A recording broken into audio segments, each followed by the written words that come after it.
Welcome back to SS2 Digital Learning. Today in this class we will be discussing one more interesting grammar, that is how to make passive voice of those sentences which are made by either infinitive, gerund or participle. So without any delay, let's get started. আজকের ক্লাসে আমরা আলোচনা করব passive voice নিয়ে। তো আগের যে ক্লাসগুলো দেখবে সেই ক্লাসে ভয়েস চেঞ্জের যে বিভিন্ন রকম রুলসগুলো সেই রুলসগুলোকে নিয়ে আলোচনা করা হয়েছিল, তার সঙ্গে সঙ্গে কমপ্লেক্স সেন্টেন্সগুলো কেমন করে প্যাসিভ ভয়েস করতে হয় সেটা শিখেছিলাম। তো আজকে আমরা শিখব যে ইনফিনিটিভ যুক্ত বাক্যগুলো, যে সেন্টেন্স বা বাক্যগুলোর মধ্যে ইনফিনিটিভ আছে সেই ইনফিনিটিভগুলোর কেমন করে প্যাসিভ ফর্ম তৈরি করব সেটা আমরা শিখব বা সেটা আমরা জানবো আজ। ইনফিনিটিভ কি না? ইনফিনিটিভ হচ্ছে টু প্লাস ভার্বের V1, টু প্লাস ভার্বের V1 ইকাল টু হচ্ছে ইনফিনিটিভ। যেমন কি না, বাংলায় যদি বলা হয় খাইতে, যাইতে, পড়িতে, লিখতে, to go, to play, to read, to write, to sing, এগুলো সব হচ্ছে ইনফিনিটিভ। তো ইনফিনিটিভে বা ইনফিনিটিভ যুক্ত বাক্যগুলো টু প্লাস ভার্বের V1 মানে হচ্ছে সেটা কোন ফর্মে আছে না, সেটা হচ্ছে অ্যাক্টিভ ভয়েসে আছে। টু প্লাস ভার্বের V1 হচ্ছে অ্যাক্টিভ ভয়েসে আছে। আর এটাকে যদি প্যাসিভ ভয়েস করা হয় তখন কি ফর্ম করতে হবে না, টু প্লাস বি যোগ করতে হবে। আর ভার্বের সবসময় প্যাসিভ ভয়েস মানে কি না V3 ফর্ম হয়, এই প্যাটার্নে করতে হবে। অর্থাৎ ইনফিনিটিভ যুক্ত বাক্যগুলোকে প্যাসিভ ফর্মে পরিবর্তন করতে গেলে two plus B plus V3 এই প্যাটার্নে করতে হবে। তো কীরকম দেখো এক্সাম্পল,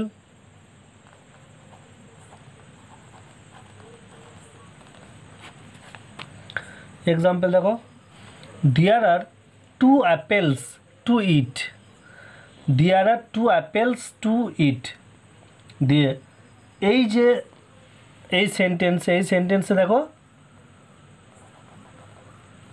ইনফিনিটিভ আছে টু ইট খাইতে, দেয়ার আর টু অ্যাপেলস টু ইট, সেখানে দুটো আপেল আছে খাওয়ার জন্য বা খাইতে। তো এটাকে আমরা প্যাসিভ ফর্ম করব। তাহলে কিভাবে করব না, দেয়ার আর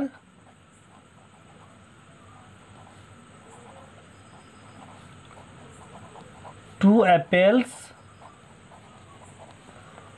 টু ইট, এটা প্যাসিভ ফর্ম করবো। তাহলে কী হবে, টু বি ইটেন, দিয়ে প্যাসিভ ফর্ম হয়ে গেল, there are two apples to be eaten. আর একটা দেখো এই ধরনের প্যাটার্নের, there are two boys to teach, এই সেন্টেন্সটাকে প্যাসিভ ফর্ম করব। কি হবে না, দেয়ার আর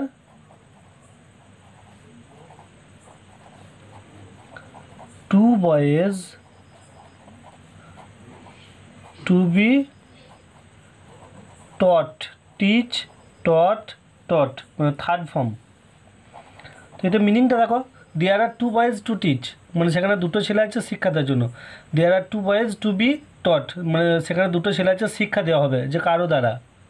প্যাসিভ ফর্ম বানিয়ে হচ্ছে যে যেখানে অবজেক্ট পার্টের গুরুত্বটা বেশি থাকে। তাহলে there are two boys to be taught. এরপর দেখো আর একটা অন্যরকম দেখাই, মানে ইনফিনিটিভ যোগেই হবে কিন্তু অন্য প্যাটার্নে, একটু দেখে নিই। যদি এরকম সেন্টেন্স থাকে, it is time to take tea, তো এই সেন্টেন্সটা আমরা কিভাবে প্যাসিভ ফর্ম করবো। এখানেও দেখো টু টেক আছে, টু টেক আছে মানে এটা হচ্ছে একটা ইনফিনিটিভ, কিন্তু এই সেন্টেন্সে দেখো একটা অবজেক্ট আছে টি, টি হচ্ছে এই সেন্টেন্সের অবজেক্ট। এরপর আমরা কি জানি না, প্যাসিভ ভয়েস করার সময় অবজেক্টটা সাবজেক্ট পার্টে চলে যাবে বা আগে চলে যাচ্ছে। তো ঠিক সেরকম এই যে টিটা, এই টিটাকে কিন্তু আমাকে আগে নিয়ে যেতে হবে। তার কারণ কি, আমরা কি জানি যে ভয়েস চেঞ্জে অবজেক্ট আগে আসে, চেঞ্জে অবজেক্ট আগে আসে। তাহলে এটা আমরা কি করব না, এটা যদি অ্যান্সার করি, ইট ইজ টাইম ফর টি, তার কারণ কি আমরা যে অবজেক্টটা আগে নিয়ে চলে গেলাম। ইট ইজ টাইম ফর টি, এটা চায়ের সময়। তারপরে কি করব না, তারপর হচ্ছে চেঞ্জ করব, to be taken. It is time for tea to be taken, যেটা চা নেওয়ার জন্য সময়। It is time for tea to be taken. আর একটা দেখো, it is time to enjoy breakfast. It is time to enjoy breakfast. তো এখানে দেখো ইনফিনিটিভ আছে, টু প্লাস ভার্বের V one enjoy, enjoy enjoyed enjoyed মানে ভি ওয়ান ফর্মে আছে, তাহলে এটা হচ্ছে একটা ইনফিনিটিভ। এটা হচ্ছে একটা ইনফিনিটিভ। তো এখানে দেখো এখানেও ঠিক একই রকম, ব্রেকফাস্ট হচ্ছে অবজেক্ট, নাউন অবজেক্ট হিসেবে ব্যবহার হয়েছে। তাহলে এটাকে যদি আমরা চেঞ্জ করি তাহলে কী হবে, it is time for breakfast to be enjoyed. আনসারটা তাহলে কী হচ্ছে, it is time for breakfast to be enjoyed. তাহলে এখানে কি হলো, এখানে দেখো টু বি এনজয়েড মানে হচ্ছে প্যাসিভ ফর্ম হয়ে গেল, ব্রেকফাস্টে কিছু অবজেক্ট ছিল সেই জন্য সামনে চলে এলো, আগে চলে এলো। ইট ইজ টাইম ফর ব্রেকফাস্ট, যেটা এটা হচ্ছে ব্রেকফাস্টের সময় টু বি এনজয়েড, যে উপভোগ করা হবে।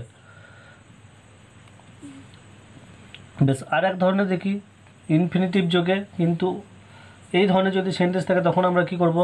এখানে দেখো I am to complete notes, I am to complete note, এই সেন্টেন্স দেখো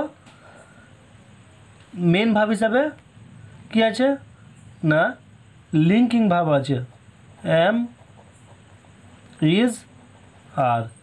এখানে ইনফিনিটিভ কি আছে, টু কমপ্লিট, এটা হচ্ছে ইনফিনিটিভ।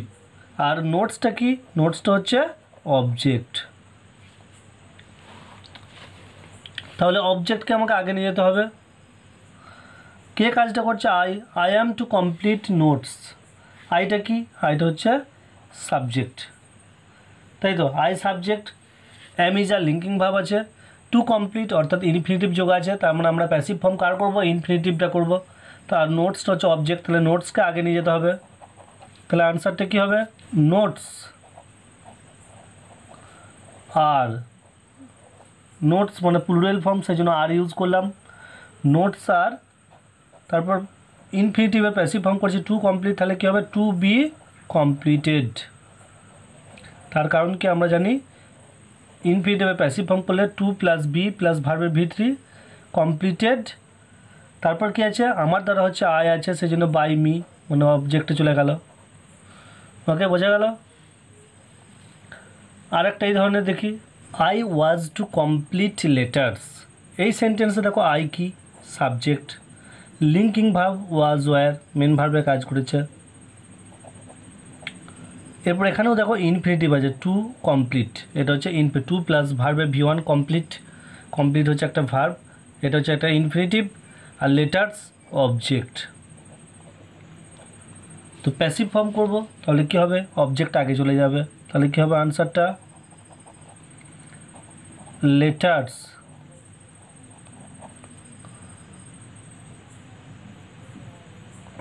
ওয়্যার, আই ছিল বলে ওয়াজ হয়েছে, লেটার্স আছে সেই জন্য ওয়্যার, লেটার্স ওয়্যার। এরপর প্যাসিভ ফর্ম করবো কার, ইনফিনিটিভের, টু কমপ্লিট, তাহলে কী হবে, to be completed by me. তাহলে letters were to be completed by me. তাহলে বোঝা গেল যে দেখো এ বি সি তিনটে পার্টে ভাগ করেছি, প্রত্যেকগুলো কী যোগে না, প্রত্যেকটি সেন্টেন্স হচ্ছে ইনফিনিটিভ যোগে, কিন্তু একটু প্যাটার্নে চেঞ্জ হচ্ছে, কী জন্য না, কেবলমাত্র স্ট্রাকচারের জন্য, যে কোনো একটা সেন্টেন্সের মধ্যে যেখানে অবজেক্ট আছে সেখানে কিভাবে করতে হচ্ছে, যেখানে সাবজেক্ট অবজেক্ট আছে দুটোই আছে সেখানে কিভাবে করতে হচ্ছে, যেখানে অবজেক্ট নেই সেখানে কিভাবে করতে হচ্ছে, এইটুকুই কেবলমাত্র পার্থক্য। নেক্সট আর এক রকমের প্যাটার্ন দেখি। এবার দেখো আই হ্যাভ টু হেল্প হিম, তো এটা কী ধরনের সেন্টেন্স না, এইটা দেখো হ্যাভ ভার্ব আছে, ভার্বটা কি, have verb, I subject, to help infinitive, আর হিমটা কি, হিমটা হচ্ছে অবজেক্ট। তো এই সেন্টেন্সটা কীরকমভাবে করব না, এই সেন্টেন্সটা ঠিক একই রকম প্যাটার্নে করব। কীরকম একই প্যাটার্ন না, অবজেক্টটা সাবজেক্টে চলে যাবে, হিম আছে তাহলে কী হবে হি, হির পরে হ্যাভ বসাবো না হ্যাজ বসাবো, হ্যাজ, তার কারণ কি হ্যাজটা হচ্ছে হিটা হচ্ছে থার্ড পারসন সিঙ্গুলার নাম্বার, তাহলে he has to be helped,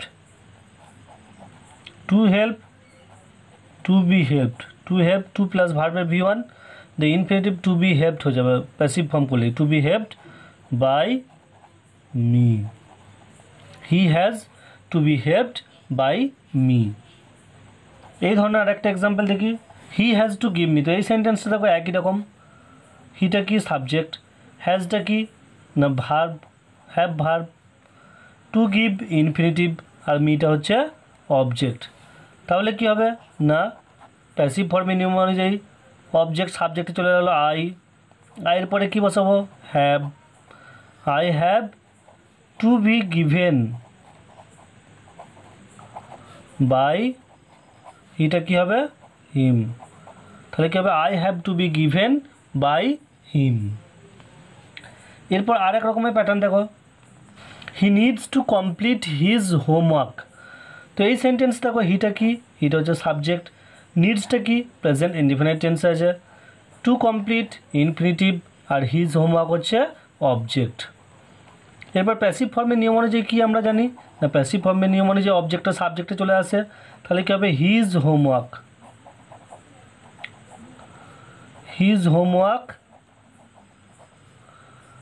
এরপর নিডস, এরপর ইনফিনিটিভের প্যাসিভ ফর্ম করবো, তাহলে কী হবে to be completed, his homework needs to be completed by, he থাকলে কি হয় him, his homework needs to be completed by him. আরেকটা এক্সাম্পল দেখো, I need to help him. এখানে কি আছে, আই হচ্ছে সাবজেক্ট, নিড হচ্ছে ভার্ব, টু হেল্প হচ্ছে ইনফিনিটিভ, আর হিমটা হচ্ছে অবজেক্ট। এরপর কি অবজেক্ট সাবজেক্টে চলে যাবে, হিম থাকলে কি হবে হি, হি নিডস হয়ে যাবে যেহেতু third person singular, he needs, তারপর ইনফিনিটিভে প্যাসিভ ফর্ম টু হেল্প কী হবে to be helped, to be helped by me. Okay, এরপর দেখো passive voice of gerund and participle, যে সেন্টেন্সগুলোর মধ্যে জেরান থাকবে বা পার্টিসিপেল থাকবে। জেরান্ড আর পার্টিসিপেল আগে আলোচনা করা হয়েছে, জেরান্ড হচ্ছে যখন ভার্বের সঙ্গে আইএনজি যোগ হবে এবং নাউনের মতো কাজ করবে সেটা হচ্ছে জেরান্ড, আর পার্টিসিপেল কি যখন ভার্বের সঙ্গে আইএনজি যোগ হবে বা ইডি ইএন ডিটি ইত্যাদি যুক্ত হবে এবং অ্যাডজেক্টিভের মতো কাজ করবে তখন সেটাকে বলা হচ্ছে পার্টিসিপেল।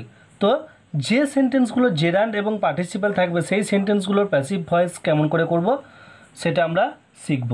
তো যখন কোনো একটি সেন্টেন্সে ভার্ব ওয়ান প্লাস আইএনজি পাবো তখন প্যাসিভ ভয়েস করার সময় কী ব্যবহার করবো না বিইং ব্যবহার করব, তখন বিইং ব্যবহার করব। এরপর ভার্ব প্লাস আইএনজি কখন পাবো না জেরান্ডের ক্ষেত্রে তো ভার্ব ওয়ান আইএনজি পাচ্ছেই, আর পার্টিসিপেল কোন পার্টিসিপেলের ক্ষেত্রে ভার্ব প্লাস আইএনজি পাবো না প্রেজেন্ট পার্টিসিপেলের ক্ষেত্রে।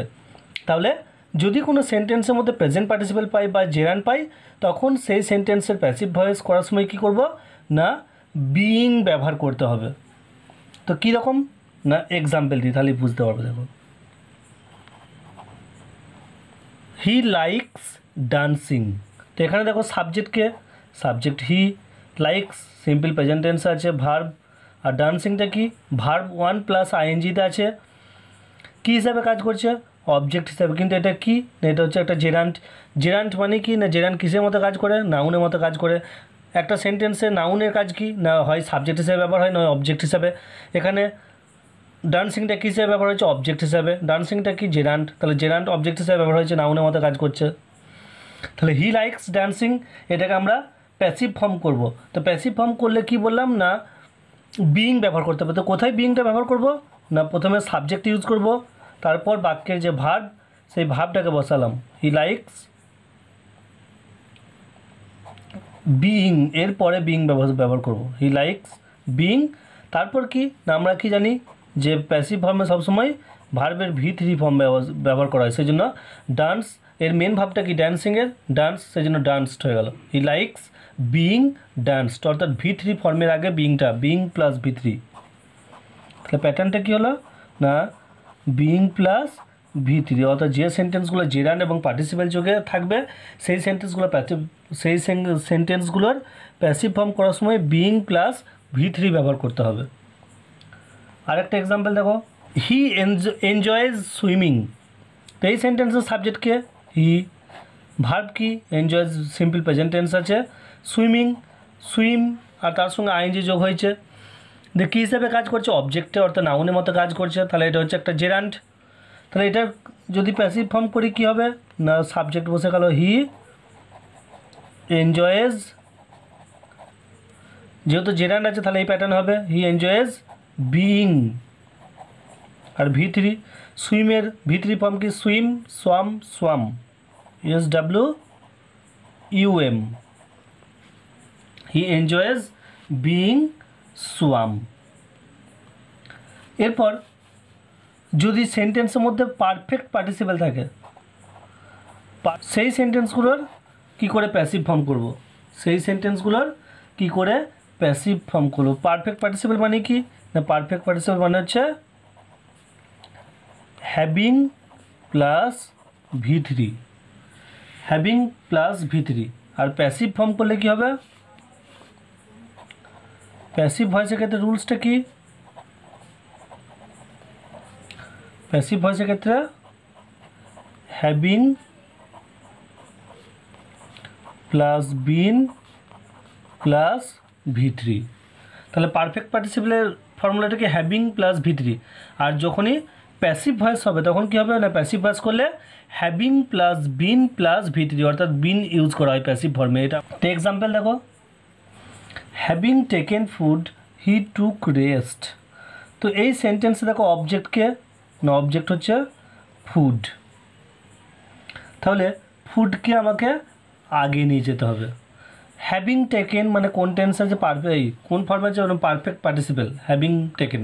তো এটাকে আমরা প্যাসিভ ভয়েসে করার সময় হ্যাভিং টেকেনটা চেঞ্জ করতে হবে। তাহলে হ্যাভিং টেকেনে কী হবে হ্যাভিং বিন টেকেন করতে হবে। তার আগে কি করতে হবে না তার আগে অবজেক্ট ইউজ করতে হবে, যেহেতু অবজেক্ট সবসময় আগে চলে আসে। তাহলে ফুড